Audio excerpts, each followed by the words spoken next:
ચોથા દિવસના બ્રિજ કોર્સમાં આપ સર્વનું હાર્દિક સ્વાગત છે.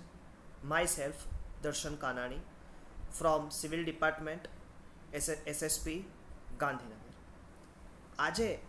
આજનો દિવસ એટલે કે સેશન 3માં આપણે જોવું છે કે બિલ્ડિંગ મટીરિયલ. હવે એક એન્જિનિયર પાસે મટીરિયલ ના હોય તો એ એન્જિનિયરિંગનું મટીરિયલનું જ્ઞાન ના હોય તો એ એન્જિનિયર કેવો છે? અધૂરો છે. હવે આપણે સિવિલમાં તમે બધાએ જોયા હશો, નાનેથી મોટા થયા હશો પણ તમે મટીરિયલ વિશે તમે જાણતા હશો. આપણે જ્યારે નાના હશું ત્યારે રેતીમાં આપણે રમતા પણ હશું અને રમ્યા પણ છીએ. એવી રીતે કપચી પથ્થર વડે આપણે જોયું છે, પથ્થરને આપણે ફળેલા જોયા છે. તેવી જ રીતે આપણે સ્ટીલના રોડ જોયા હશે, એટલે કે સ્ટીલ બાર્સ જોયા છે. આપણે કોન્ક્રીટ બનતા જોયો છે, આપણે ગ્લાસ વાપર્યો છે. એવી રીતે આપણે ઘણા એવા મટીરિયલ છે. પછી તમે બધાએ જોયું હશે બ્રિક, ઈંટ, કે ઈંટ દ્વારા મકાનનું ચણતર થતું જોયું હશે. પછી સિમેન્ટ અને મોર્ટાર દ્વારા એનું બહારથી એનું પ્લાસ્ટર થતું જોયું હશે. હવે આ બધા મટીરિયલ પાછળ એક રીઝન છે. આજે આપણે એની વિશે નોલેજ લેવું છે. ધ વિષય છે બિલ્ડિંગ મટીરિયલ. હવે બિલ્ડિંગ મટીરિયલ, હવે ડિફરન્ટ ટાઈપ્સના બિલ્ડિંગ મટીરિયલ છે. તમે જ વિચારો કે કયા કયા બિલ્ડિંગ મટીરિયલ. તો તમે જોયું હશે, સૌથી પહેલાં બિલ્ડિંગ બને એ પહેલાં તમે કદાચ જોયું હશે, સૌથી પહેલાં તમે ચણતર પ્લાસ્ટર કરો તો શેનો યુઝ કરો છો? એમનેમ તો થતું નથી. તો તમારે શું યુઝ કરવું પડશે? બ્રિક્સ. ક્લિયર? હવે બ્રિક્સ તમે યુઝ કરી, બ્રિક્સ વિશે આપણે જ્ઞાન લેશું. ત્યારબાદ તમે લોકોએ ઘણી વખત જોયું હશે આજુબાજુમાં કંઈક કોન્ક્રીટ બને છે, તો કોન્ક્રીટનું આપણે જ્ઞાન લેશું. ગ્લાસ, તો કે ગ્લાસ એટલે કે કાચના ગ્લાસ નહીં, આપણે જે પાણી પીએ એ ગ્લાસ નથી. અહીંયા હું જે ગ્લાસ સ્પેસિફિકલી યુઝ કરું છું સાયન્ટિફિક વર્ડથી, આ એ ગ્લાસ છે કે આજે તમે જે નવી બિલ્ડિંગો જોઈ રહ્યા છો તેના એલિવેશનમાં કંઈક ને કંઈક અંશે ચેન્જીસ કરીને એને મોડિફાઈ કરે છે, અથવા તો એ જ ગ્લાસનો યુઝ કરીને એ બિલ્ડિંગને એટ્રેક્ટિવ કરે છે.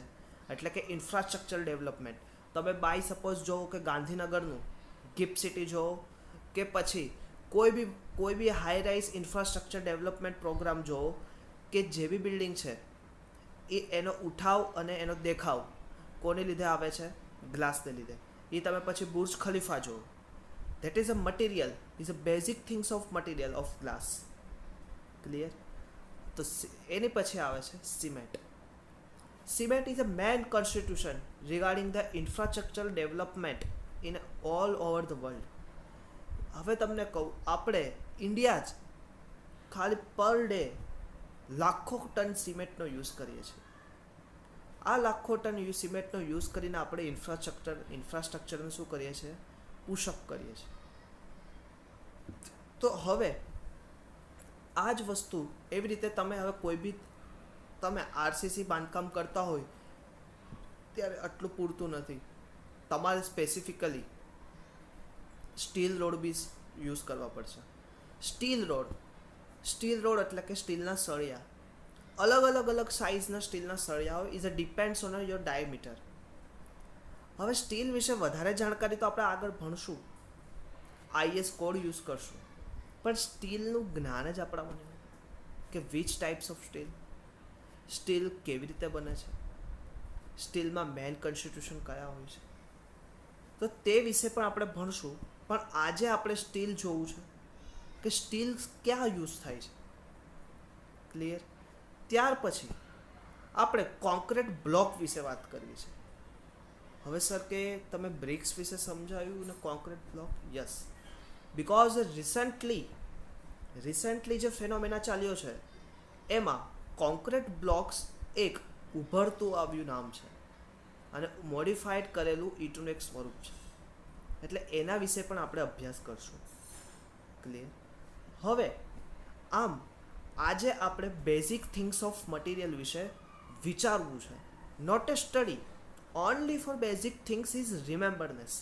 એને આપણે આજે રિમેમ્બર કરવું છે. ક્લિયર? તો આપણે એક પછી એક હવે આજે અહીંયાથી સ્ટાર્ટ કરશું. પહેલાં તો બધા મટીરિયલ વિશે જાણીએ. તો કે આપણી પાસે જો બ્રિક્સ છે, cement, concrete, sand, reinforcement, glass, plastic, wood and tiles.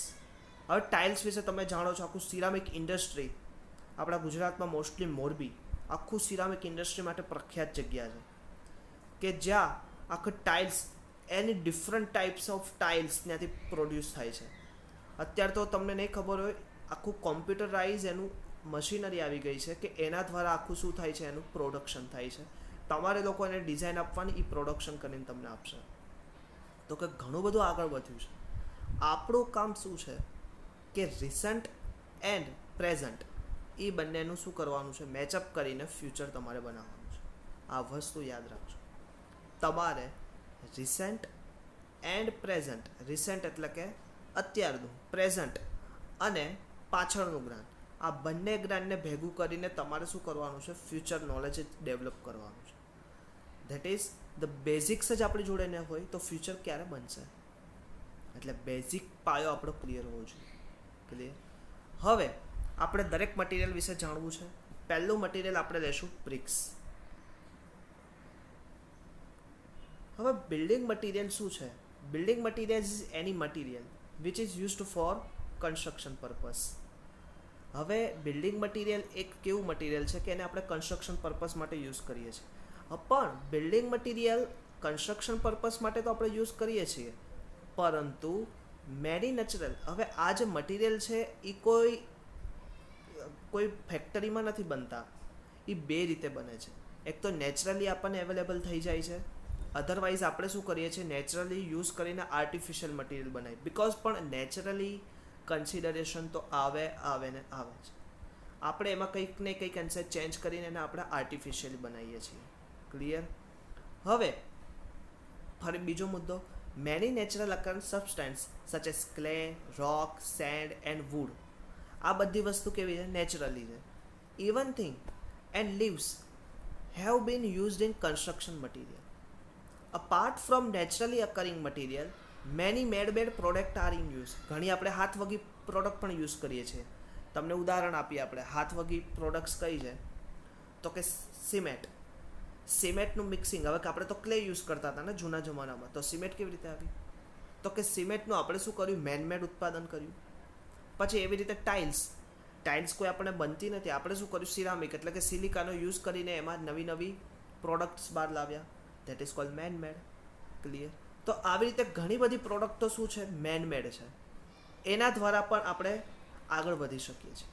એટલે કે બે પ્રકારના મટીરિયલ આવે. એક કયા પ્રકારનું material?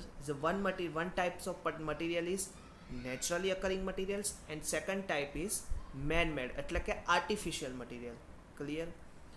Many manmade products are in use, some more and some less synthetic. The manufacturing of building material is an established industry in many countries. In the use of this material is typical segment in a specifically trade such as carpentry, insulation, plumbing, roofing work. They provide the makeup of habitats and structure including homes. હવે આ વાક્ય બહુ different છે, એને સમજવું પડશે. હવે તમે તમારી આપણે ઘરે યુઝ કર્યું હશે પાઇપલાઇન. હવે પાઇપ કોઈ નેચરલી અકરિંગ વસ્તુ નથી. પાઇપમાંથી યુઝ થાય પ્લાસ્ટિક, અને પ્લાસ્ટિકમાંથી આપણે પાઇપ્સને બનાવીએ છીએ. તો આપણે એ પાઇપ્સને કેવી રીતે બનાવવું પડશે? તો એની માટે એક સ્પેસિફિકલી મશીન ડેવલપ કરવું પડશે, અને મશીન દ્વારા એનું પ્રોડક્શન થશે. That is called carpentry, insulations and plumbing કામ.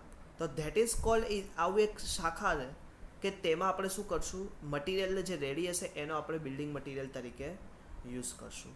એ કેવી રીતે બનશે એ આગળ આપણે જેમ જેમ જશું એમ એનો અભ્યાસ કરવાનો થશે. અત્યારે આપણે મેં પહેલું જ કીધું, બેઝિક થિંગ્સ ડિસાઇડ કરવો છે. તો કે આપણી પાસે કયા મટીરિયલ છે, તો કે એના વિશે આપણે જાણવું છે. કયા ટોપિકની અંદર? Building material. ક્લિયર? નેક્સ્ટ પહેલું મટીરિયલ છે બ્રિક્સ. હવે તમે બધાએ જોયું હશે બ્રિક્સ, અને બ્રિક વિશે આપ જાણ્યું બી હશે, ઘણું બધું માહિતી લીધી પણ હશે કે બ્રિક મેસનરી થતી હશે, ચણતર પ્લાસ્ટર થતું હશે. હવે પણ સર આ બ્રિક્સ શું છે એના વિશે તો માહિતી લેવી પડશે. હવે તમને આજે એક હોમવર્કમાં આપું છું. જો તમે વિડીયો જોયો હશે, વિડીયો શાંતિથી સાંભળ્યો હશે તો એનો આન્સર તમને મળી જશે. તમારે લોકોએ આજે આજુબાજુમાં ક્યાંકથી એક બ્રિક્સ શોધવાની છે અને એ બ્રિક્સની સાઇઝ મને કહેવાની છે. તમે વોટ્સઅપ નંબરથી કહેશો, કમેન્ટ્સમાં કહેશો, મને કોઈ જ વાંધો નથી, પણ એ બ્રિક્સની સાઇઝ વિશે મને કહેવાનું છે. હવે આ બ્રિક્સ તમે લો. હવે એક બ્રિક્સનું વજન તમારે જાણવાનું છે. હવે તમે ખાસ યાદ રાખવાનું કે બ્રિક્સમાં એની ટેન્સાઇલ સ્ટ્રેન્થ કેવી હશે? 0 હશે. પણ એની કમ્પ્રેસિવ સ્ટ્રેન્થ કેવી હશે? વધારે. તો હવે પાછું અહીંયા બે શબ્દ નવા આવે કે સર ટેન્સાઇલ સ્ટ્રેન્થ કોને કહેવાય અને કમ્પ્રેસિવ સ્ટ્રેન્થ કોને કહેવાય? ટેન્સાઇલ સ્ટ્રેન્થ એટલે કે ખેંચવું, પુલિંગ ફોર્સ. હવે એક્સટર્નલ બોડી હોય એના બે છેડા ઉપર હું એક્સટર્નલી પુલિંગ ફોર્સ લગાડું, ખેંચું, તો શું કરશે? ઈટ ખેંચાશે અને ભટકી જશે. પણ એ જ જગ્યાએ હું એને ઉપરથી અને નીચેથી કમ્પ્રેસ કરું તો કમ્પ્રેશન ફોર્સ ઇટ્સનો કેવો હશે? વધારે, બ્રિક્સનો વધારે હશે. Is a main things. Bricks is a comparatively material of the reduce the compressive strength increasing material. એટલે કે એનો મતલબ શું થાય છે કે બ્રિક્સ છે એ કમ્પ્રેસિવ સ્ટ્રેન્થ માટે મોસ્ટ ઇમ્પોર્ટન્ટ મટીરિયલ છે અને એને આપણે યુઝ કરીએ છીએ. ક્લિયર? એટલા માટે છે કે BRICS is a material which use in a construction material. હવે બ્રિક્સ કેવું ટાઈપ્સનું મટીરિયલ? હવે મટીરિયલ બે ટાઈપ્સના હોય. એક હોય બ્રિટલ મટીરિયલ અને એક હોય ડક્ટાઇલ મટીરિયલ.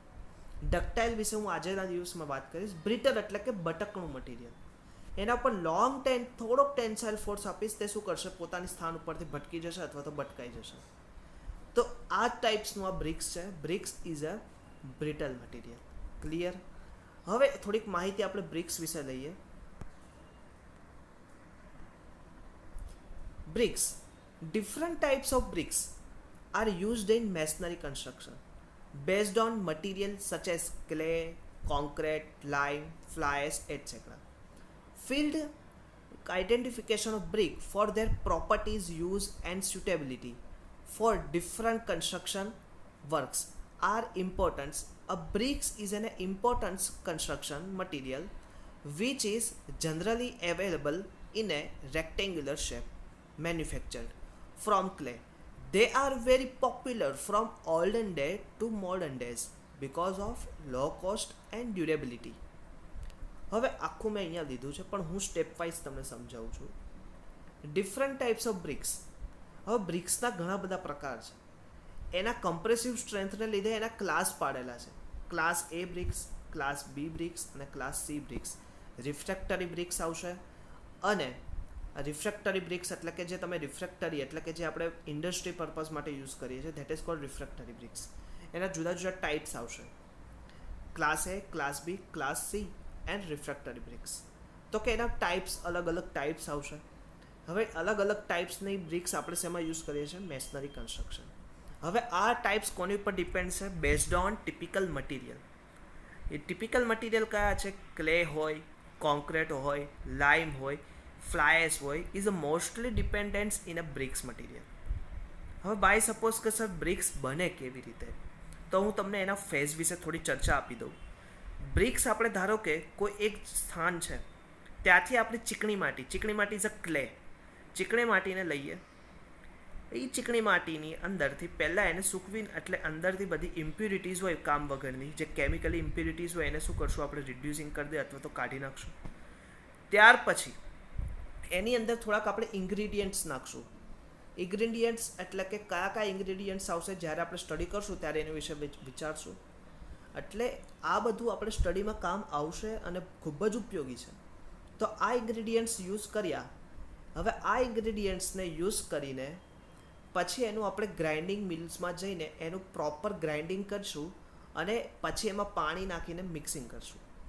હવે આ મિક્સિંગને પછી આપણે શું કરશું? મોલ્ડ ભરશું. એક સાઇઝ મોલ્ડ નક્કી કરેલી હોય સ્ટાન્ડર્ડ સાઇઝની બ્રિક્સ પ્રમાણે. આ મોલ્ડની અંદર ભરીને આપણે એને શું કરશું? 1 દિવસ રાખવાનો મોલ્ડની અંદર. પછી મોલ્ડમાંથી કાઢીને એને 24 24 કલાક મોલ્ડમાં નાખો અને એના પછી 5 થી 7 દિવસ બર્નિંગ કરવું પડે. અને બર્નિંગ કર્યા પછી જેમ જેમ બર્નિંગ થતી જાય એમને એનું શું થઈ જાય, એને કાઢતા જાઓ એટલે એને ઠંડી કોલ્ડેન કરો અને કોલ્ડેન કર્યા પછી એને શું કરો, સાઈડ ઉપર મૂકો. હવે જ્યારે યાદ રાખજો, ઘણી વખત તમે જોયું બી હશે, વિચાર નહીં આવ્યો હોય કે જ્યારે સાઈડ ઉપર કામ ચાલતું હોય ને બ્રિક્સ આપણી સાઈડ ઉપર આવતી હોય કે તમારી આજુબાજુમાં ક્યાંક આવતી હોય ત્યારે બ્રિક્સ ઉપર પહેલાં એવું કહેવામાં આવે છે કે બ્રિક્સ ઉપર પાણી છાંટો, એને પાણી આપવામાં આવે છે. Give to you water in spread in BRICS, એટલે કે સ્પ્રેડિંગ કરવામાં આવે છે. વાય? બિકોઝ એ હીટ, એની અંદર એક હીટ પ્રોડ્યુસ થાય, એટલે હીટને લીધે શું થાય, એ ક્રેક ના પડે એની માટે આપણે એને શું કરીએ છીએ, પાણી આપીએ એટલે વોટર એ કન્ઝર્વ કરે, એટલે એની લીધે જે હીટ પ્રોડ્યુસ થતી હોય એ શું થઈ જાય, સ્ટોપ થઈ જાય. ક્લિયર? અને ક્રેક પડવાના ચાન્સીસ ઘટી જાય. Clear? Is a use and suitable for different construction work. હવે ઈટ આપણે ઘણા બધા વર્ક માટે યુઝ કરીએ છીએ, એટલે એના વિશે કોઈ ચર્ચા આપણે જરૂરી નથી, કેમ કે એના વિશે આપણે જાણીએ છીએ કે ઘણા બધા વર્ક. હવે આજુબાજુમાં તમે દરેક જગ્યાએ જો કોઈ કામ જોતા હોય તો એમાં મટીરિયલ તરીકે બ્રિક્સ જોવા મળશે. The importance construction material in generally available in rectangular છે. હવે તમે બધા જાણ્યું હશે, બ્રિક્સ છે એ રેક્ટેન્ગ્યુલર શેપમાં જ જોવા મળશે, બિકોઝ એનો મોલ્ડ હોય. બ્રિક્સની સાઇઝ મેં તમને આજે કીધું એક હોમવર્ક આપ્યું છે, તો એના ઉપરથી પછી હું તમને કહીશ, એની એક સાઇઝ ફિક્સ કરેલી હોય છે અને એના ઉપરથી શું થાય, ડિસાઇડેડ થાય છે. તો કે યાદ રાખજો, available in rectangular shape, manufacture from clay. They are very popular from olden days to modern days because of low cost and durability. હવે તમને બધાને ખબર હશે, હવે તમે બધા અત્યારે કોન્ક્રીટ બ્લોક તરફ આગળ વધીએ છીએ, તમે ને અમે આપણે, ત્યારે આ એક મટીરિયલ ખૂબ જ ઉપયોગી છે. તો કે આ મટીરિયલ કેવું છે, કોસ્ટમાં તમને ઇફેક્ટિવ છે, કોસ્ટ એની ઘણી બધી ઓછી છે. તમારે લોકોએ મને બીજી બી એક વસ્તુ જાણીને કહેવાની છે કે એક ઈંટની પ્રાઇસ શું, તમારે મને કમેન્ટ્સ બોક્સમાં લખવાનું છે કે એક ઈંટ હોય તો એની પ્રાઇસ કેટલી હોય. હવે ડ્યુરેબિલિટી શબ્દ, હવે ડ્યુરેબિલિટી એટલે કે તમે જોતા હશો 3 ફેક્ટર, O2, CO2 અને વોટર. આ 3 એવા મેજર ફેક્ટર છે કે એ મારી કોઈ બી વસ્તુ માટે શું કરશે, નુકસાન કરવા માટે ઊભા હોય છે.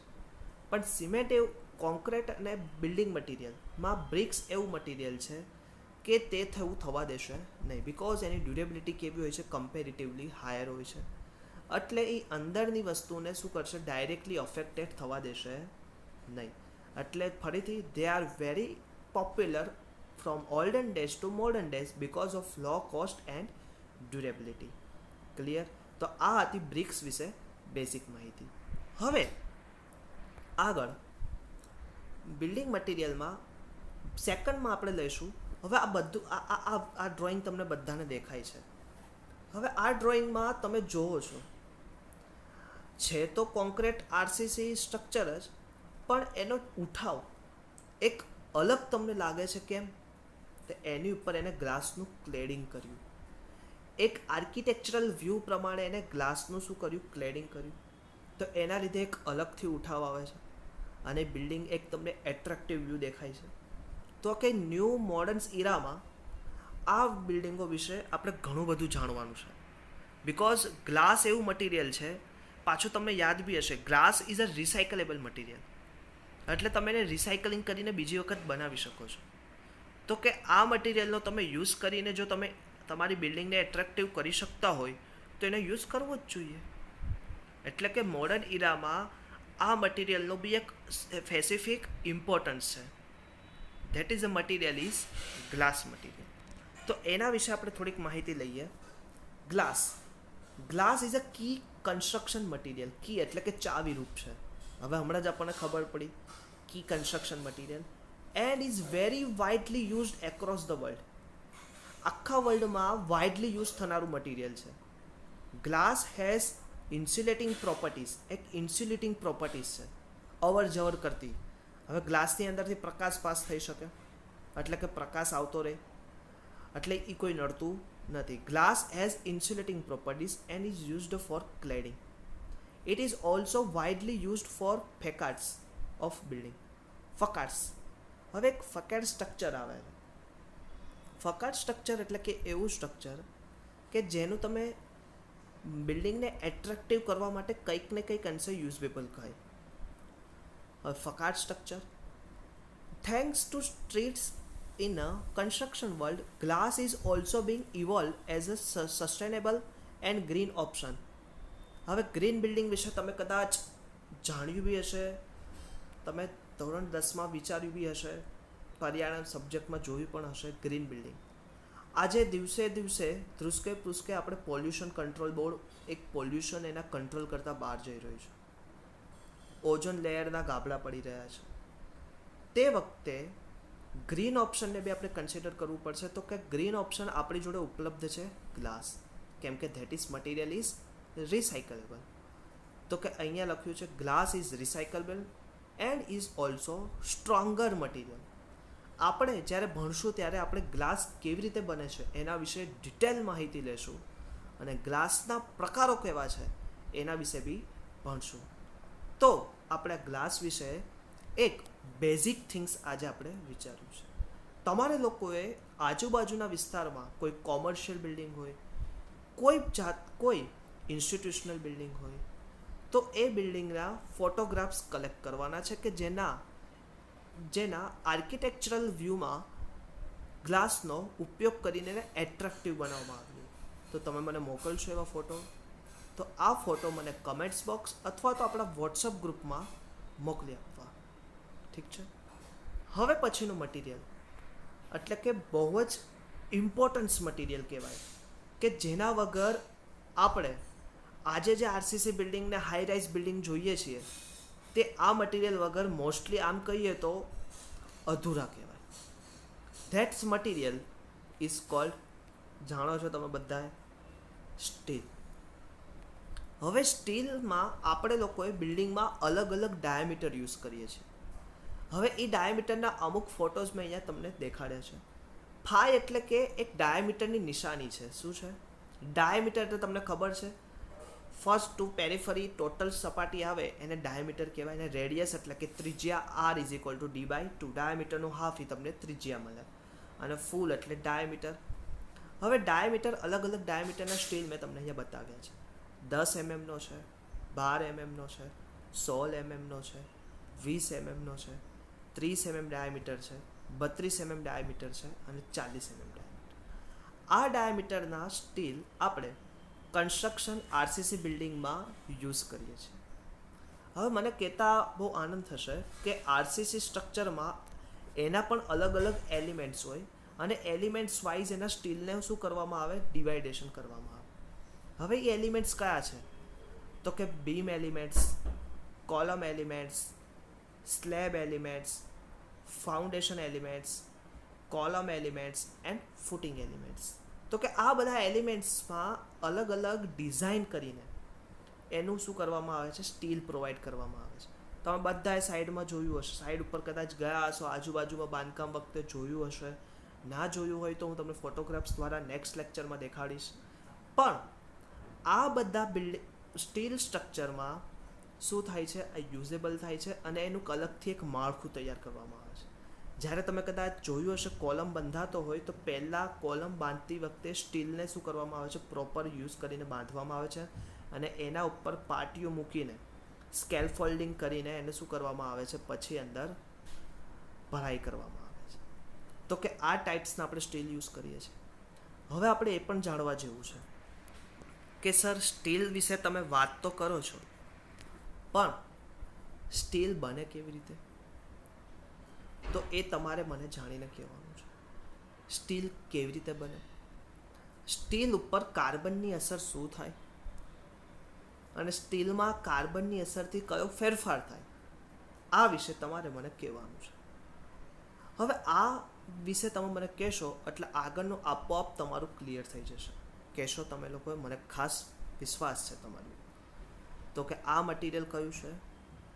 સ્ટીલ રેન્ફોર્સમેન્ટ છે. સ્ટીલ રેન્ફોર્સમેન્ટમાં આપણે જોયું છે steel reinforcement are steel bar that are provided in combination with plain cement concrete to make it reinforcement concrete. Hence, this structure from steel reinforcement cement concrete structure RCC, steel reinforcement is commonly called as rebars. Plain concrete is weak in tension and strong in compression. Tensile property for concrete structure is optimally કેવી છે less, પણ steel reinforcement is tensile capacity is higher. The steel reinforcement is stronger in both, આમ તો higher તો છે પણ both tension and compression માં. The tensile property provided by the steel reinforcement will prevent and minimize concrete crack under tension load. હવે મેં જેવું તમને બ્રિક્સમાં કીધું હતું એ જ વસ્તુ હું તમને અહીં કહું છું. બ્રિક્સને તમે ટેન્સાઇલ એટલે કે કેવું પુલ કરશો તો શું થાય છે, ધેટ ઇઝ ક્રેક અથવા તો બટકી જશે અથવા તો ક્રેક થશે. તેવી જ રીતે તમે આરસીસી એટલે કે રેનફોર્ડ સિમેન્ટ કોન્ક્રીટની અંદર સિમેન્ટ કોન્ક્રીટ મટીરિયલ હોય, સિમેન્ટ કોન્ક્રીટના બ્લોકને તમે compression is higher but tensile is comparatively low. પણ સ્ટીલ એવું મટીરિયલ છે કે એની ટેન્સાઇલ કેપેસિટી કેવી છે, સારી એવી છે. અને ટેન્સાઇલ કેપેસિટીને લીધે આમ તો સ્ટીલની ટેન્સાઇલ કેપેસિટી સારી નથી, એની કમ્પ્રેસિવ કેપેસિટી પણ સારી છે. એટલે તમે બે જગ્યાએ એને યુઝ કરી શકો, કમ્પ્રેશનમાં બી કરી શકો અને ટેન્શન વખતે બી કરી શકો. પણ સ્ટીલની પ્રોપર્ટીઝ વિશે જાણતા પહેલાં સ્ટીલને કયા પ્રકારનું મટીરિયલ કહે છે, that is called ductile material. Ductile material એટલે કે long tensile force exerted in a body, the body which cannot be failure at a long time after the failure. એટલે કે લોંગ ટેન્સાઇલ ફોર્સ એપ્લાયડ કરવાથી body directly fail થતી નથી. That's material is properties is called ductile property. તો steel is a ductile property. Clear? એટલે યાદ ખાલી એટલું રાખવાનું છે કે steel is mostly use in tensile member but also not a tensile member, but is a strength also is provided in a compression member. Clear? હવે આ tension અને કમ્પ્રેશન શબ્દ હું બોલું છું તે સાવ પરથી આવ્યું, એના વિશે આપણે ડિટેલ ચર્ચા જ્યારે સબ્જેક્ટનું ભણશું ત્યારે એને આપણે ઊંડાણપૂર્વક વિચારશું. અત્યારે આપણે સ્ટીલ મટીરિયલ વિશે જાણવું હતું. હવે તમે લોકો કદાચ જોયું હશે સ્ટીલની અંદર તમે જો કોન્ક્રીટ પ્રોવાઈડ ના કરો અને ખાલી સ્ટીલનું જ એક માળખું બનાવો એને રિબાર્સ કહેવાય છે. શું કહેવાય છે? rebars. Clear? Arrangement of bar, rebar. Clear? Next, that is material of steel reinforcement.